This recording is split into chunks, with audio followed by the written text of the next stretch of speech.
This is somewhat training to get into the similar stretch that I'll be getting into, which is the pigeon stretch, but for right now this does the glutes pretty well. My foot comes up a little bit too. And this is for the wrists being stretched along the radius. Here I'll be doing less intense stretching for my wrist, but the numbers still apply. They apply to the glutes. So I just make sure to do that lesser intense sort of stretch on the wrist. And I also angle the toes away from midline. I also keep a pretty decent curve in my back, which I'll show here in just a moment. The wrists basically need half of what is shown. For this stretch, I couch my foot on top on the pillow, and I grab the opposite hand and supinate it towards me, and this should be hitting the obliques pretty well. And all these numbers, of course, go for the obliques. And another point is that the foot doesn't really need quite as much intensity again. They could probably use something like half the amount of volume here, and it would be okay.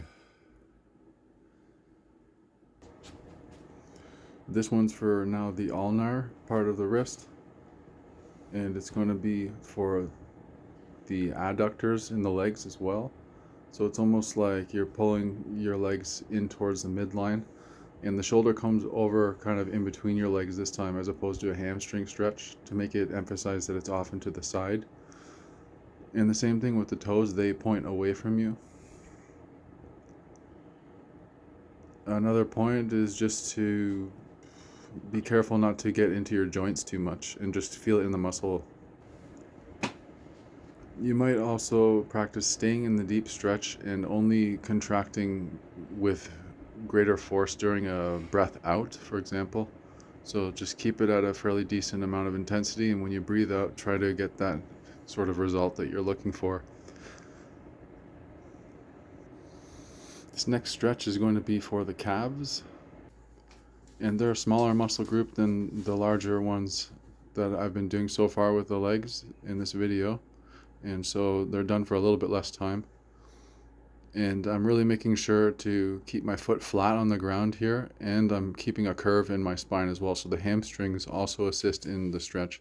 So here is just more of how it looks from the side with how much I'm actually intending to bend my back.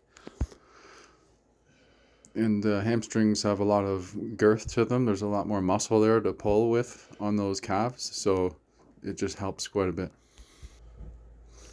This one's for the tibialis. It's a very basic, easy stretch, and it's a little bit less of time because it's just a smaller muscle group once again than the calves are. So it's just kind of rocking side to side with the foot like this. This one is just a demonstration of how to stretch for the hands, and a point is to kind of push into the fingers, push the fingers back. Don't just kind of stretch out to the side only, but actually engage the sort of muscles on your palm as well. So I make sure that I kind of push back a little bit there. And since there are much smaller muscles here, you need to just basically not stretch with quite as much intensity nor as much time. So I just have the one fixed time for maintenance and growth, and it's just a personal preference thing on a daily basis. And here it's coupled with the ankle eversions. So the same thing, and my piece of advice is just to really pay attention to the fact that you're doing two different muscle groups. One is, of course, the ankle, and the other one is your fingers. So just if you find your mind wandering and it starts to hurt somewhere, then you're definitely free to let go. You don't want to feel any pain, and you don't want to have any tingling or anything strange like that. I'm suggesting to add 1 to 2 strength sets every 1 to 2 weeks for each muscle group, like a push-pull legs, and for cardio maybe 10 to 30 minutes. I like this training method because it's very spread out with all of the volume. And this one is a complicated stretch, the side delt stretch. I'll now walk you through the side delt stretch. I invented this on my own using AI and just a little intuition. And it's something like the regular side delt stretch, whereas you just kind of lie on top of your arm, but I'm also pushing forward, leaning over top of my arm, and I'm pulling away with my other leg out to the side. And that is done with grabbing that wrist that I'm pinned down on.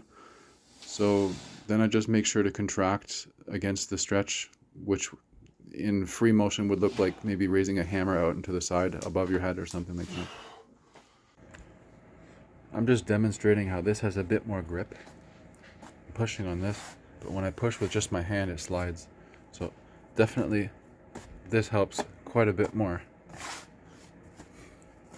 I can push at almost any angle on this. I even have a carpet. I'm able to push myself back with it.